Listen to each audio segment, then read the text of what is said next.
And suddenly realized while drinking tea, his wife might have put poison in the water. At first he thought of going to the hospital quickly, but the next second, a sharp pain suddenly came from his stomach. In order not to let his wife's trick succeed, the man covered his stomach and intended to jump down. He seems to want his wife to live with the guilt, although his wife showed remorse. But the man did not intend to forgive her, and jumped down without hesitation. Upon seeing his husband's body, the wife had a strange smile on her face. She rushed straight to the house, and then opened her husband's computer, and entered the password to transfer his property. She thought the rest of her life would be free. However, this computer not only requires passwords, but also face recognition, so she rushed back to the balcony, and saw her husband's face blurred out. Lisa was in deep despair, but she wasn't about to give up, because she had a statue maker friend, in order to open her husband's computer. The next day she found her friend, and showed her sadness at her husband's passing. Seeing that Arthur seemed to sympathize with her, Lisa wanted him to build a model of her husband, so that she could always think of him. In the face of Lisa's bitter plea, the man was of course too embarrassed to refuse. A strange movement suddenly came from the second floor, when she looked around but didn't find anything. Unbeknownst to her, Lisa's words were overheard by the apprentice. When the apprentice saw Lisa found something wrong,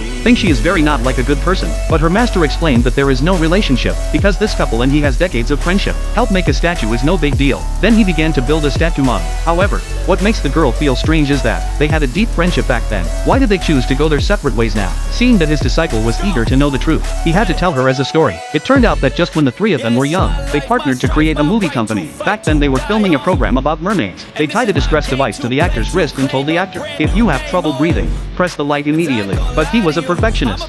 He was so desperate to get the best shot he could, that he ended up suffocating the actor in the water. He felt so much remorse that he thought he was to blame. So he quit the film company, handed over to his two friends' management. After hearing this story, the disciple can only continue to comfort the master. Soon the statue was successfully done by the master. Then the model was sent to Lisa's home. Looking at this perfect husband model, Lisa instantly excited. She rushed to turn on the computer to the statue. However, after some face recognition, the computer was actually opened by her. Lisa instantly smiled from ear to ear, and quickly transferred the assets in her husband's account.